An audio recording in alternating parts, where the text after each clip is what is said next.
Hello everyone, मैं आकांक्षा, आप सबका स्वागत है इस ज्ञानवाड़ी कार्यक्रम में। ज्ञानवाड़ी इसलिए क्योंकि मैं अपने इस प्रोग्राम में देश दुनिया की खबरों की बात करती हूँ, जिससे हमारे ज्ञान, बुद्धि, विवेक में बढ़ोतरी हो और हम एक समतापूर्ण समाज का निर्माण कर सकें। वहीं गांधी जी की याद में ब्रिटेन में सिक्के निकाले जाएंगे। Black, Asian and minority ethic के लोगों के योगदान को पहचानने में बढ़ती रुचि के कारण ब्रिटेन महात्मा गांधी की स्मृति में एक सिक्का बनाने पर विचार कर रहा है, जिसका उद्देश्य ब्रिटेन के वर्तमान वित्त मंत्री ऋषि सुनक ने black, Asian and minority ethic समुदाय के व्यक्तियों की मान्यता को आगे बढ़ाने के लिए रॉयल मिंट एडवाइजरी कमेटी को एक पत्र जारी किया। RMAC आदेश का पालन करने के लिए एक कदम आगे बढ़ाते हुए गांधी जी को याद करने के लिए एक सिक्का लाएगा, जिसका कारण है हाल ही में पिछले दिनों अमेरिका में मिनियापोलिस के एक पुलिस अधिकारी द्वारा एक अश्वेत व्यक्ति जॉर्ज फ्लॉयड की हत्या के बाद न केवल अमेरिका बल्कि दुनिया भर के लोगों में रोष उत्पन्न हुआ। ब्रिटिश संस्थानों ने हाल के विरोध के कारण इतिहास, उपनिवेशवाद और नस्लवाद के वैश्विक पुण्य मूल्यांकन के हिस्से के रूप में अपने अतीत की फिर से जांच शुरू कर दी है। तब से कई संगठनों ने अश्वेत एशियाई और अल्पसंख्यक जातीय समुदाय की मदद करने के लिए नस्लीय विविधता का समर्थन करने के लिए निवेश करने की पहल की है। हाल ही में जॉर्ज फ्लॉयड की मृत्यु के बाद नस्लवाद, उपनिवेशवाद और पुलिस क्रूरता के खिलाफ कई वैश्विक विरोध उत्पन्न हुए हैं। जैसा कि जॉर्ज फ्लॉयड और नस्लवाद का वीडियो आप हमारे चैनल पर देख सकते हैं। एक तरफ पूरा विश्व गांधी को अपना रहा है, वहीं अपने ही देश में कुछ लोग ऐसे विरोध करते हैं हुए जात पात और राजनीतिक कर रहे हैं। वहीं हमें ब्रिटेन से सीख लेते हुए गांधी जी को अपनाना चाहिए। संयुक्त अरब अमीरात अरब जगत में परमाणु ऊर्जा के उत्पादन वाला पहला देश बना। शुक्रवार को बराक परमाणु संयंत्र की पहली इकाई में कामकाज शुरू होने के साथ ही संयुक्त अरब अमीरात UAE अरब जगत में परमाणु ऊर्जा के उत्पादन वाला पहला देश बन गया है। नए संयंत्र के कामकाजी होने के बाद अब UAE के तेल और गैस पर निर्भरता कम हो जाएगी।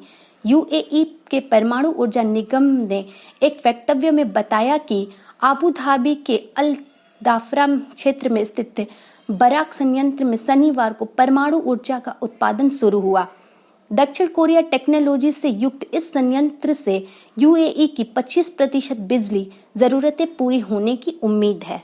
UAE के राष्ट्रपति शेख खलीफा बिन जायद अल नहयान ने कहा कि होप प्रोब अंतरिक्ष यान प्रक्षेपण के बाद बराक संयंत्र का शुरू होने वाला इस बात पर परिचायक है कि उनका देश सभी क्षेत्रों में ज्ञान का अपार भंडार बनने की दिशा में प्रगति कर रहा है। आइवरी कोस्ट के प्रधानमंत्री बने हामिद बकायको। हाल ही में आइवरी कोस्ट के प्रधानमंत्री अमदोगोन कोलिबली का अचानक निधन हो गया। इसके बाद देश के रक्षा मंत्री हामिद बकायको को अंतरिम प्रधानमंत्री नियुक्त किया गया। अब हामिद बकायको को आइवरी कोस्ट का नया प्रधानमंत्री बनाया गया है। हामिद बकायको रिपब्लिक पार्टी के संस्थापक सदस्य हैं। आइवरी कोस्ट की राजधानी यामोसुक्रो है।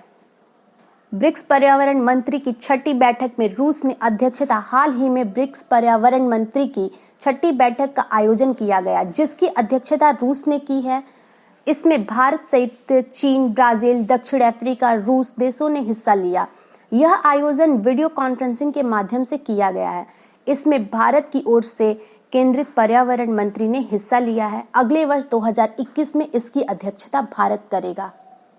MSME की मदद के लिए सिडबी ने लॉन्च किया MSME सक्षम, जाने कैसे करेगा मदद।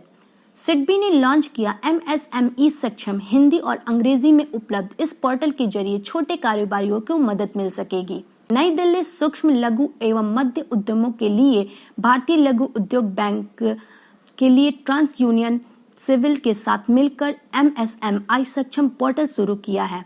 हिंदी और अंग्रेजी में उपलब्ध इस पोर्टल के जरिए छोटे कारोबारियों की मदद मिल सकेगी। इस पोर्टल के जरिए छोटे उद्यमी सरकारी योजनाओं के बारे में जानकारी ले सकेंगे। साथ ही यह बैंकों में उनकी शाखा का निर्धारण करने में उनकी मदद करेगा। अगले सप्ताह होगी RBI की बेहद महत्वपूर्ण बैठक। EMI पर लिया जा सकता है फैसला। सिडबी के चेयरमैन ने कहा, पोर्टल का उद्देश्य युवाओं को बिजनेस के लिए प्रोत्साहित करना है। उन्होंने कहा कि आत्मनिर्भर भारत पैकेज के तहत MSMI के लिए शुरू की गई आपातकालीन क्रेडिट लाइन गारंटी स्कीम बहुत ही बढ़िया सुविधा है। इससे छोटे उद्यमियों को बैंक लोन मुहैया कराया जा रहा है। सिडबी के पोर्टल पर MSME की मदद के लिए शुरू की गई केंद्र और राज्य सरकार की योजना की जानकारी उपलब्ध है। इसके अलावा व्यवसाय शुरू करने के मदद के लिए इन्फोग्राफिक्स और वीडियो उपलब्ध कराए गए हैं, जिसके लिए छोटे कारोबारी आसानी से सभी बात समझ सकें। इसके अलावा इसी पोर्टल पर उपयोगकर्ताओं को अपने सिविल स्कोर और अपने सिविल रैंक तक पहुंचने में भी मदद मिलेगी। वन नेशन वन कार्ड योजना में 4 और राज्य केंद्र शासित प्रदेशों को शामिल किया गया। केंद्रीय उपभोक्ता मामलों के मंत्री ने वन नेशन वन कार्ड योजना के 4 और राज्य और यूटी के जम्मू कश्मीर, मणिपुर, नागालैंड और उत्तराखंड तक विस्तारित किया। इस नए कदम के साथ यह योजना अब पूरे देश के 24 राज्यों और केंद्र शासित प्रदेशों में सक्षम हो गई है।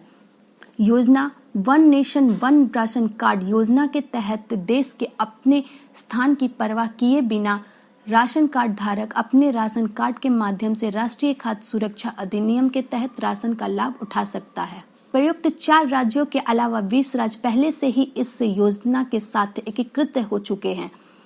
राष्ट्रीय खाद्य सुरक्षा अधिनियम 2011 की जनगणना के अनुसार देश में लगभग 81 करोड़ लोग राष्ट्रीय खाद्य सुरक्षा अधिनियम के तहत आते हैं। इस अधिनियम के तहत भारत सरकार समाज के सबसे कमजोर वर्ग अर्थात अत्यंत दोय परिवार को कवर कर रही है। इन परिवारों को प्रति माह 35 किलोग्राम खाद्यान्न मिलता है। सरकार कमजोर वर्ग को हर तरह की सुविधा मुहैया कराने की कोशिश कर रही है। इस मुहिम को सफल बनाने में समाज और सभी लोगों को उतना ही जिम्मेवारी है। हम सभी गरीब और पिछड़े लोगों के साथ बराबरी का व्यवहार करते हुए उन्हें सम्मान और इज्जत दें। आज के लिए इतना ही। Thanks for watching my video.